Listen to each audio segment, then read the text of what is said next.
Yesu yubahwe ibihe byose, Imana ihabwe icyubahiro. Shalom ahantu uri, shalom mu bugingo bwawe, shalom mu mutima wawe, shalom shalom, ndagushuhuje igihugu cyose uherereyemo, shalom. Karibu dusenge, zinduka usenge, byuka usenge. Njye wumva kuri mikoro ndi Mame Benezeri. Zaburi 103 umurongo wa 13 kugera ku wa 14. Nk'uko se w'abana bagirira ibambe, niko Uwiteka rigirira abamwubaha, kuko azi imiremerwe yacu, yibuka ko turi umukungugu. Amen. Nk'uko se w'abana, reba papa w'abana, abagirira ibambe, ni ukuvuga ngo arabababarira, araborohera, abagirira impuhwe, abitaho, abareba ni neza, ntababwira nabi, ntabakubitagura. Oya, nk'uko se w'abana, reba papa wawe, ababyeyi bagize ababyeyi babo, bagize abapapa babo, uzi imbere ya papa ukamubwira mukaganira. Uko niko n'Imana nayo tuzi imbere yayo tukaganira nayo. Imana iradukunda, ihora iteze ibiganza kugira ngo tuze itwakire. Ndashimira Data wa twese wo mu ijuru.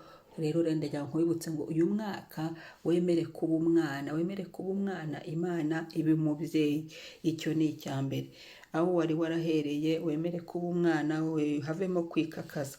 Umwana ntiyikakaza, umwana ntasuzugura, umwana yumvira ababyeyi. Rero twemerera Imana itubere umubyeyi, kandi Yesu yarabiduhesheje kubw'amaraso ye igiciro cyinshi.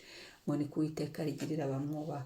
Ngo Uwiteka nawe agirira abana be ibambe, abagirira ibambe ndetse kurusha umuntu. Niba umuntu ababarira umwana we yibyariye, niba umuntu agirira neza umwana we, niba umuntu avugira umwana we, niba umuntu agirira imbabazi umwana we, impuhwe, umuntu akagirira umwana we impuhwe, umuntu akahereza umwana we ibintu ku buntu, kubw'ubuntu. Ababyeyi mwese murabizi, abana n'ababyeyi, ni Imana rero irenza aho ngaho, irenza kuri urwo rugero, irenza kuri icyo gipimo.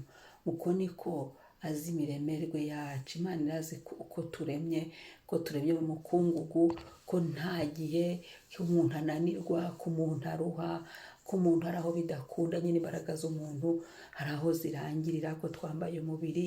Imbaraga z'umuntu hari aho zidakora, hari ahantu zikora ariko hari n'aho bidakora, ibintu nk'ibyo. Ubwo rero urakubwira ngo imbaraga z'umuntu ntizikora gute? Ngo kandi Imana yaramweguriye byose, ngo abyite amazina bitegeke. Ni ukuri mu kurema nta kintu umuntu arema, Imana yarabimuhaye, yasanze biriho. Ibyo byose Imana yari yamaze kubirema, yabisizeho, we irabimuha ngo nabyita amazina. Nta kintu umuntu yakoze, nta kintu umuntu yaremye. Niyo mpamvu imbaraga z'umuntu hari aho zirangirira. Nyine yabisanzeho, nta kintu umuntu yigeze arema. Wowe ukerera Imana ishimwe, iyo isumba byose kandi yibuka ko turi abanyantege nke, ikatugirira neza. Umwami ahimbazwe. Iki gitondo rero reka dushimire Imana kubw'ubuntu bw'umunsi, dushimire Imana kubw'imbabazi zayo tugiriye, dushimire Imana aho idukuye n'aho itugejeje, dushimire Imana ibyo yadukoreye. Haleluya. Niturangiza dushimire Imana ko yaturinjije muri uyu mwaka mushyashya, tukaba tuwurimo. Umwami ashimwe. Niturangiza gushimira Imana, turasengera uyu munsi kandi tubwira n'Imana ngo igumye ihagararane natwe, tuvugana n'uyu mwaka turimo. Uyu mwaka uwuvugisha, wawukandagiyemo, ubwire uwo uri we, ubwire icyo uri cyo, kuri umwana w'Imana, kuri umutsinzi, ndetse no kurushaho kuri imisozi kwigose Yerusalemu, kandi Uwiteka azakugotera muri uyu mwaka. Umwaka urawuvugisha, amezi ukayabwira. Ibihe ni bya nyir'ibihe, ukabwira nyir'ibihe atubane nanjye muri ibi bihe, uko nakumenye kuri mu ruhande rwanjye. Rero Kristo yubahwe. Haleluya. Turagushimira papa, turagushyira hejuru. Uri mwiza, uri Imana ikomeye, uri Imana ishobora byose, uri Imana y'ububasha, uri Imana nkuru, uri Imana y'ubushobozi, uri Imana idahinduka, uri Imana iriho kandi izahoraho iteka, uri Imana yihagije, uri Imana y'amaboko maremare, uri Imana nyir'imbabazi n'ubuntu, uri Imana nyir'ububasha bwose bwose bwose. Urakwiriye, urahambaye, ushobora byose, kandi nta kibasha kurogoya umugambi wawe mwiza. Mana shimwa, singizwa. Uri mwiza, uri mwiza, uri mwiza, urera kandi urakiranuka, urera, ushobora byose, urera, nta kibasha kurogoya umugambi wawe, urera mwami, urera, urera. Haleluya, singizwa, haleluya, shimwa, himbazwa. Turagushimiye ubuntu bw'umunsi, turagushimiye ibyo waduhaye, turagushimiye aho utugejeje, turagushimiye kubyuka amahoro, gukanguka, guhumeka, guhagarara, kwicara, ingingo zirakora, turabigushimiye.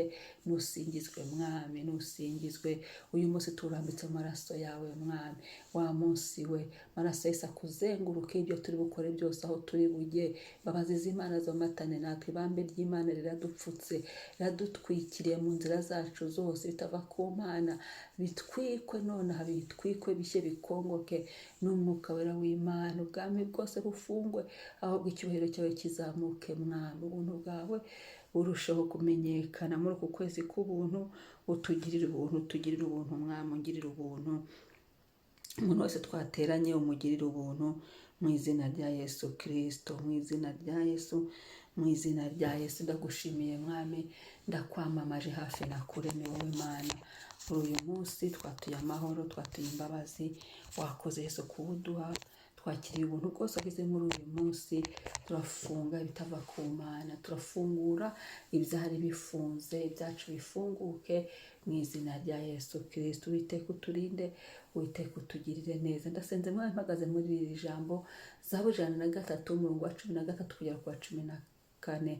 Mukuse w'abana bagirira ibambe, ni kurigirira abamwubaha, kode no kukubaha mwami. Ndisengera kukubaha, kugenda nkubahisha. Haleluya, kugenda nkubaha, nkubahisha. Bibane nanjye, bikorere muri njye mwami, nkubahishe, nkubahe mu izina rya Yesu. Uhereye uyu munsi mwami Yesu Kristo, imbabazi zawe, umugisha imirimo y'amaboko yacu kuri uyu munsi mwami, kandi ibambe ryawe turibone, turaryitwikirije. Iri bambe uri kutugirira mwami, iri bambe risohozwe, iri bambe mwami. Haleluya, mu masezerano yacu tugirire ibambe uyasohoze, tugirire ibambe iburyo n'ibumoso, tugirire ibambe rijyana n'imbabazi mwami. Imbabazi zawe zitwuzure, tubabarirwe. Yo ibambe rijyana no kugirirwa neza nawe mwami, neza yawe tuyibone mwami, mu izina rya Yesu, mu izina rya Yesu, mu izina rya Yesu, mu izina rya Yesu. Ibambe ryawe, haleluya, haleluya, haleluya, haleluya, rivunagura ibitava byose ku Mana, mu izina rya Yesu. Riturwanirire, wenda ingabo nini ntoya, turwanire hafi na kure, mu izina rya Yesu. Uwiteka ukureho buri kintu cyose kitava ku mwuka wera w'Imana, ahubwo wowe ibambe ryawe rikore, rikore ku mazina yacu, rikore mu mibiri yacu, rikore. Haleluya, kuko uzi ibiremerwe yacu, atuzura dusobanukiwe mwami. Hari aho turuha, hari aho tunanirwa, ariko icyo ngusabye ni uko mwami uturindira ubugingo, kuko aribwo buzakubura. Uturindira amazina yacu turayaguje mu maraso ya Yesu, yarindwe mu gitabo cy'ubugingo, mu izina rya Yesu. Ubuzima bwacu burindwe, imibereho yacu turayikuragije mwami, mu izina rya Yesu. Uwiteka, haleluya, wibuke ko twebwe turi umukungugu gusa, maze udutabare mwami, udutabare tutarasaza, udutabare tugifite imbaraga, udutabare tukibasha kurya ibyasezeranijwe, udutabare tukibasha kwinjira mu byasezeranijwe. Asante Yesu, urakoze mwami, shima mwami, himbazwa mwami, amamara mwami, icyubahiro kibi cyawe, izina ryawe nirihimbazwe. Haleluya, haleluya, haleluya, haleluya. Uwiteka turagukunda, ni wowe Mana. Uwiteka turagukunda, ni wowe ubeshaho. Uwiteka turagukunda, ni wowe ugira neza bugacya bukira. Mwami wanjye, tukuragije iby'uyu munsi, buri wese agubwe neza, mu izina ryawe ryera Yesu, urakoze. Amen. Ibambe ry'Uhoraho ribomeho, ryomatane na buri wese, none n'iteka ryose. Amen.